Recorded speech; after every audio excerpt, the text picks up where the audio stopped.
We've been serializing the confessions of members of a deadly gang that killed, raped, robbed, and caused deep pains to their victims.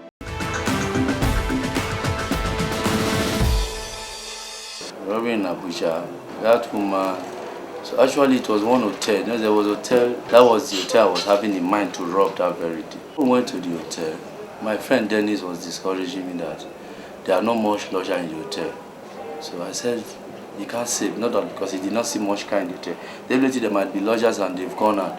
I said, let's just operate on this hotel and have little money so we'll go and rest. Since we came in very late that very day. So upon all the effort I was putting on him, he discouraged me.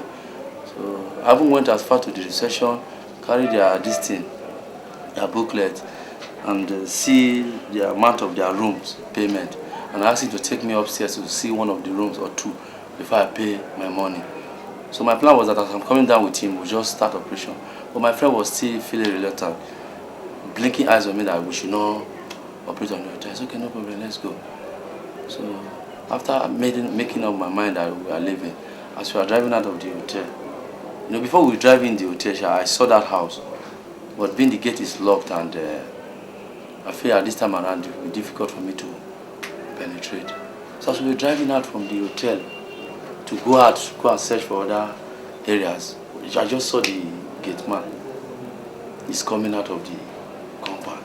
So I just asked my friend to stop. Look, this guy just come in and just come out now. So an opportunity for us. So my friend said no, that so long we just come out for the hotel, they will suspect us. This is. I said no. How can they suspect us after we come as a guest? And we told them we are coming back. So they have nothing to suspect us. So I shouted on him in short that he should stop, that this is an opportunity for me to go into this compound. So he really stopped the car and I calmed down. I asked Valentine to come down with me. So he came in, we're not going into the compound. So I asked my friend to park the car and come in as well. So as we come down, we went into the compound. We just remained in the Megad, this thing. They used to build one small house for them. So we were inside there waiting for him. So after some time, he now came in. So when he came in, he's surprised to see us in the place. It's just like a miracle. It's like a film to him. So I now told him that he should not be afraid, that we have been watching him for a long time now. And the Megad, this security men with uniforms. So I said, you should not be afraid that we are not here for him, that we are here for Oga. So he said, Oga is not in town, that it's only Madam. And we find it difficult to see Madam. Before we see Madam, we must make a phone call. So I said, a phone call.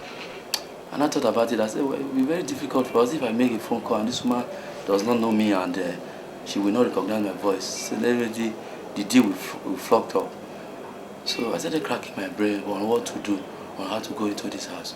So we were there for about 30 minutes, still pressurizing this guy to give us an idea to go into the house. So and I asked him, I said, okay, who other person is living in this compound apart from the madam? He said there are some boys who are living in the boys' quarter. So I took him, we go and wake those boys up. So he said those boys can help me. I said, okay, fine. We now went to the boys' quarter, wake two of them up. So they now came out and one said he has one sister, Aja, that used to come and see Madam.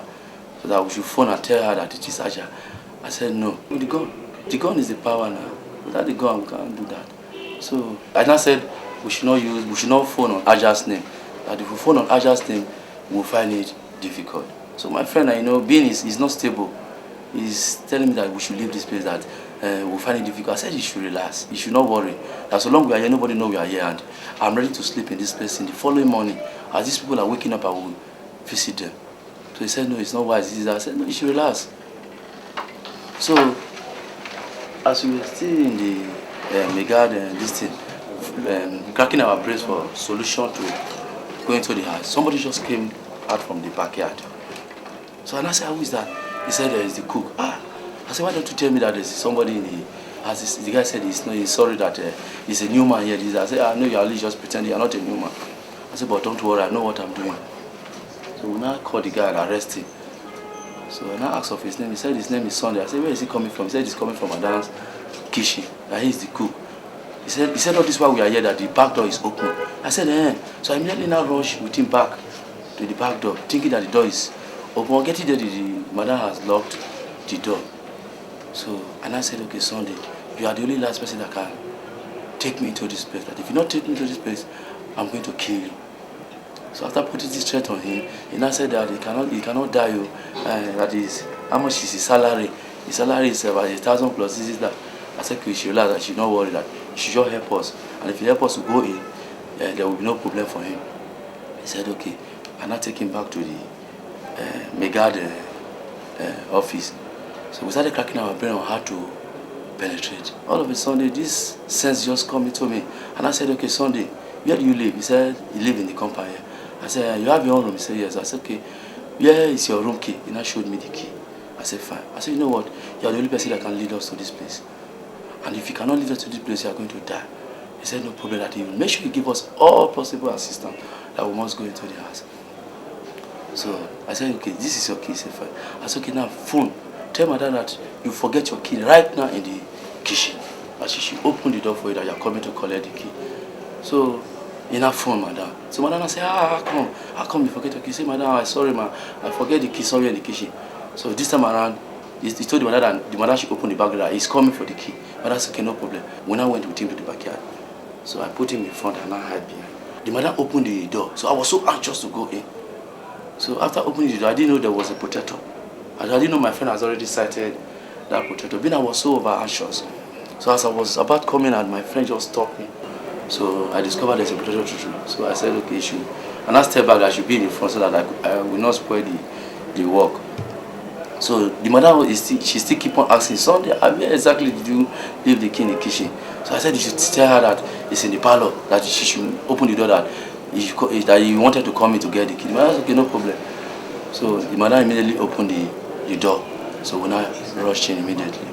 So when she saw us, she was shocked and filled with fear. So I now calmed her down that she should not worry, that her life is safe, that we're only here for money, that we are not here to kill her. She said, okay, no problem. So I immediately, because we spend a lot of time in the compound, so I don't want to waste any more time. So I immediately marched her to her bedroom. And she gave me all her gold, gave us naira, she gave us dollars. And my friend raped one of her junior sister. So I also raped her. So after that, we collect her money. After we collect the money she gave to us and the jewelries, we are not yet satisfied. So we do our own searching in the house. So after we search, couldn't find anything more. And we locked them up and left them. I have a terrible accident. So, and I will give up. I gave up on the business. I was so down with cash, and I just decided to come out again and gather enough money so that I can just quit the business. I have 4 kids. My aim of went into robbery in the first place was not to survive with it. I just want to do it so that maybe I will get caught and killed in the scene of crime. Because I thought my life is end then. Before I went to robbery, because of the frustration and the difficulties I passed through my parents. But I never knew life would be okay like this again. I know then. I don't think I would have taken myself into robbery. You see, but I don't know. Nobody knows tomorrow. My father cannot just give me the best that I need. You see, I told you I'm a dropout from school. You see, and not just because of my stubbornness. I was driven out of the school because of school fees. You see, so that thing pains me so much in my heart. Even till now, it's still paining me, So I just decided that I'm useless in life because I cannot reach where my mate is, and what am I living for? So I tried different things to commit suicide, but I could not. And being the area I was brought up, is a kind of bad area there, Ibudu. Very rough area there, McDermott Road, Mori. But today now the area is a very good area now. See, nobody knows this thing then. So that was how I was able to find myself into robbery. My auntie, which is the one after my father, tried to even help them. But my sister sent the money twice, and my father involved the money. So that was really why I was really annoyed, and things were so difficult then. You can't afford 1 square meal for them. So I just went out of the house, started staying with friends just to survive then. Along that time, I still do some other jobs. This local job like concrete. And then my mother, we used to work then for my mother to survive then. But my father doesn't care then, no. Despite the fact he doesn't have a job, at least there's a way you will address your children to show that you really have this love for the kids. And it's just because things are really rough with you, then the children will understand. But a situation whereby we know you don't have and you just ignore the children, you put all the annoyance on the wife and the children, you know, the house will not look stable. Actually, that was how I went out of the house. I decided to rob so that I would get caught in the sin of crime and killed like other people. But I don't know why God still keep me alive. Until this very time, I robbed for 6 years and I was not arrested one day. It was one of these houses we robbed at Use 2.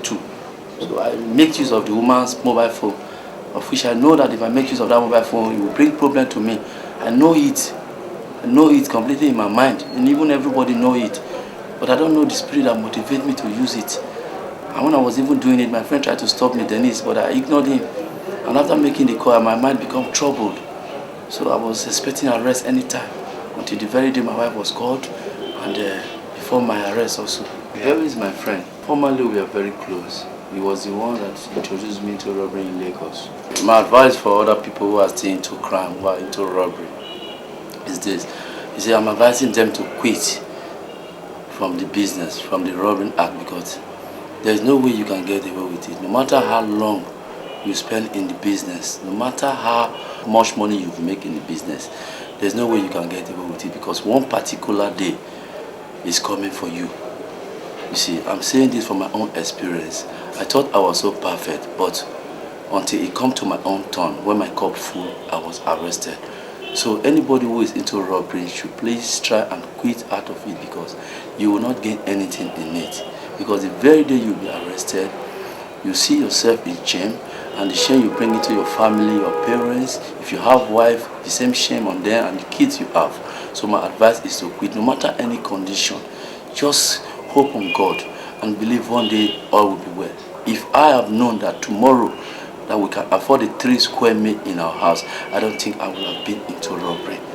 That is my advice I have for people who are still into robbery. The apology I have for people who have robbed my victims is that they should forgive me for what I have done to them, and to the society in general. They should please forgive me. And I thank God especially for giving me this time to open up, to confess all I've done to the Nigeria police and to God himself, who has created everybody. I thank him so much for sparing my life to this very minute, to give me this opportunity to confess my sins before him. And for those women I raped, I've apologized to them. They brought them before me here in this place, and I've apologized to them, and they all forgive me also. So I pray that God should forgive me also as they forgive me. The message I have for my family is that they should just have the courage and pray for God to forgive me wherever I'm going to end up in this case. This message is going especially to my father, that it's that love that he has not shown to us, that he should try, please, show it to my children and my younger ones I left behind.